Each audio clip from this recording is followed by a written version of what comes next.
Lo pernah marah nggak? Sekali atau dua kali, atau malah sering?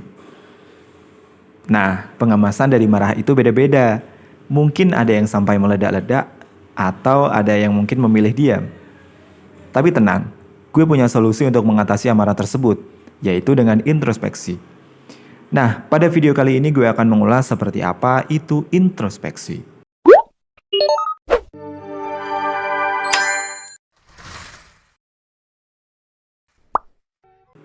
Jadi, Imam Ahmad itu pernah membahas tentang amarah yang intinya orang yang berakal itu adalah orang yang mengendalikan hawa nafsunya dan beramal sebagai persiapan sesudah kematian. Lalu, apa hubungannya hawa nafsu dengan amarah? Yap, betul. Amarah itu sebagian dari hawa nafsu.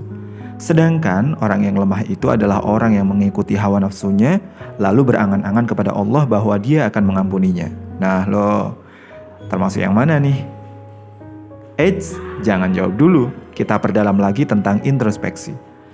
Imam Hasan Al-Basri juga pernah berkata, seorang mukmin itu pemimpin bagi dirinya sendiri. Ia mengintrospeksi dirinya karena Tuhan. Sesungguhnya, hisab pada hari kiamat nanti akan menjadi ringan bagi mereka yang telah melakukan introspeksi di dunia. Sebaliknya, hisab akan terasa lebih berat bagi mereka yang tak pernah berintrospeksi. Nah, makin jelas kan ya? Silahkan berikan masing-masing jawaban lo kepada diri lo sendiri. Untuk introspeksi sendiri, itu ada dua macam, yaitu introspeksi sebelum beramal dan sesudah beramal. Gimana tuh maksudnya?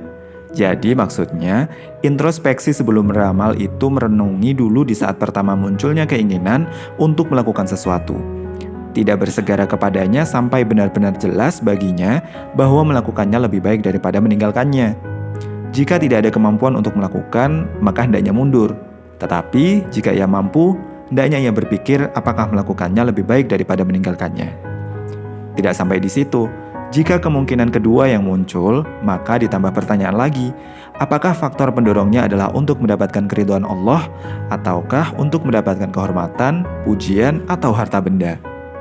Jika yang muncul jawaban kedua, maka hendaknya ia meninggalkannya. Meskipun jika ia melakukannya, ia akan mendapatkan apa yang dicarinya.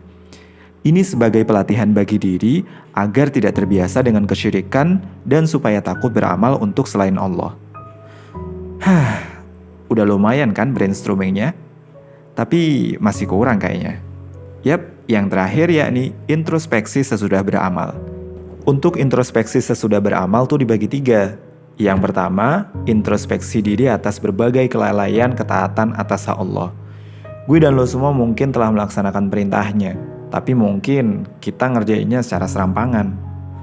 Padahal Allah itu berkaitan dengan bentuk ketaatan ada 6, yaitu ikhlas, setia kepada Allah yang di dalamnya mengikuti Rasulullah, menyaksikan dengan persaksian ihsan, menyaksikan sebagai anugerah Allah, dan menyaksikan kelalaian dirinya dalam mengamalkannya. Yang kedua, yaitu introspeksi diri atas setiap amalan yang lebih baik ditinggalkan daripada dikerjakan. Dan yang terakhir, yaitu introspeksi diri atas perkara yang mubah. Bertanya atas dasar apa gue dan lo semua melakukannya. Apakah dalam rangka mengharap Allah dan akhirat, sehingga beruntung, ataukah untuk mengharapkan dunia dan keserbabinasaannya sehingga ia merugi? Kesimpulan dari video ini, buat gue dan lo semua hendaknya introspeksi diri lebih dahulu pada hal-hal yang fardu. Bila kita melihat ada kekurangan, maka harus melengkapinya dengan qadha atau penggantian, atau islah, perbaikan.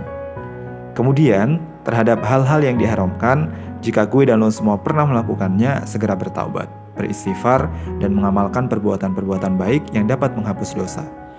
Kemudian, berkaitan dengan kealfaan, jika gue dan lo semua telah alfa berkenaan dengan tujuan penciptaannya, maka segera memperbanyak zikir dan menghadap Allah Subhanahu wa Ta'ala.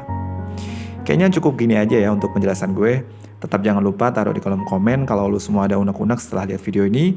Gue Ando dari Sin. Thank you.